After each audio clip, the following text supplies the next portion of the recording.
Hello again, folks. It's Barry with Barry's 8-Track and Classic Car Radio Repair. And on this video, this is kind of a continuation of a previous video I did concerning the 1970 Chrysler style units. These go into Challengers, Chargers, Barracudas, possibly a few other cars. But I do know that they definitely go into Chargers, Challengers, and Barracudas.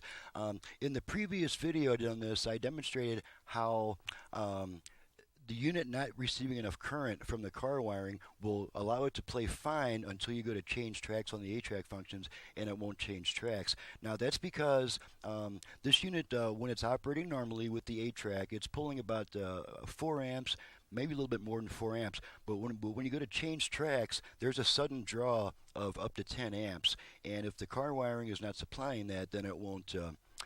It simply won't change tracks. There's just not enough current. Now, there's a lot of things that can cause the car wiring to not deliver enough current when it once did. This is 1970 vehicle, so it's probably like 45 years old. So we've got possible corrosion in the wiring. We've got possible oxidation and corrosion of connectors. The alternator possibly could not be putting out enough current, although if it's operating the headlights, then it probably is. Voltage regulator, there's all kinds of possibilities. But I had this unit come back, not this particular unit, but from another customer. When it came back twice for the same problem after I had already repaired it, I finally determined that the problem is somewhere in the car wiring not delivering enough current to the unit, and my recommendation was to simply put this on a different circuit that's supplying more amperage. And so I just got a confirmation of that theory that I came up with by this unit, which is sent in by Steve in, I believe it was Virginia. And he sent in his unit saying that it's not changing tracks. And when I put it on the bench, let's go ahead and turn it on. In Phoenix, troubled by the Pittsburgh murders. It's very difficult. And I currently have my power supply turned down to where it's not. First I'll demonstrate what happened when I first tested on the bench under full power. Okay, so the tape player is working fine, and we're going to go to change tracks. And as you can see, the track change is flawless. It's changing tracks just fine. But now let's turn down our current a little bit to where it's still playing fine. But now it will not change tracks. So the unit appears to be playing fine, but it won't change tracks, and it's only because it's not getting the 10 amps it needs for that sudden current demand from trying to change tracks. So we'll turn our current back up.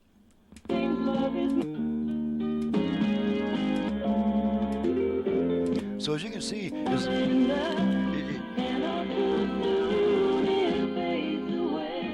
I got the current down again, and it's playing fine, but it's not changing tracks. So that's definitely a confirmation of what I suspected to be a failure trend on this model, not the unit itself. Although almost all of them that get sent in do have a track change problem, but it's a mechanical problem. It's caused by a gummed up mechanism. But as far as electronically, in this unit does not have the mechanical track change problem, probably because it's probably been in regular use, which keeps it exercised and and everything's freed up. But this model does suffer from the track change problem mechanically that needs service.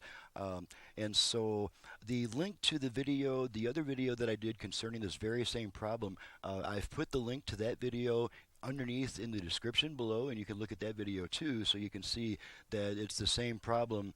The fact that the customer sent this in specifically because it was not changing tracks, that's definitely a confirmation of my theory, since it's changing tracks fine as long as it's getting full current. But when you drop the current down, and it'll still play fine, but it won't change tracks. So I'm going to have to convince this customer that I've actually done something to his unit. I mean, it's still going to get the full service, the full service that I perform on this unit, and I'm going to have to take some before and after pictures of the inside of the unit so that this customer can see that I did in fact do the full service on it. But as far as the unit not changing tracks, it could be dirty or oxidized connectors. It could be a lot of different things. But my recommendation would be to just put this thing on a circuit that's delivering more current.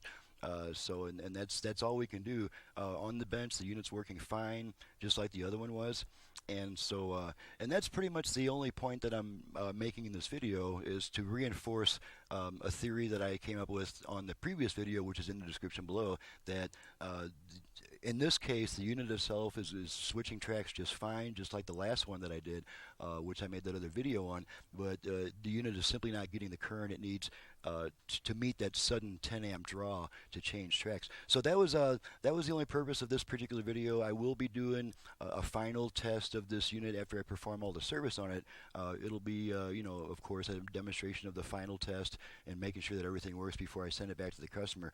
But the point that I am really trying to stress on this video is that this particular problem is with the car and not with the unit. So that being stated, I'm out of here. I'm Barry with Barry's 8-Track and Classic Car Radio Repair, and I'm probably the only person in the world at this point who knows about this particular failure trend, simply because I'm the world's top 8-track guy, and almost everything I do has an 8-track in it, so I've got plenty of practice and exposure, especially on the 1970 Chrysler units, because that's a very popular visitor in my shop. So, needless to say, if you have an 8-track player either for home or for car use in need of service, you can reach me directly at 928-533-9666. I also do FM conversions. I can add Bluetooth, USB reader, aux input, and maybe even a couple other cool things on your classic car radio and 8-track player. So, my website is in the description below. Thank you very much for watching, listening, and we'll see you next time.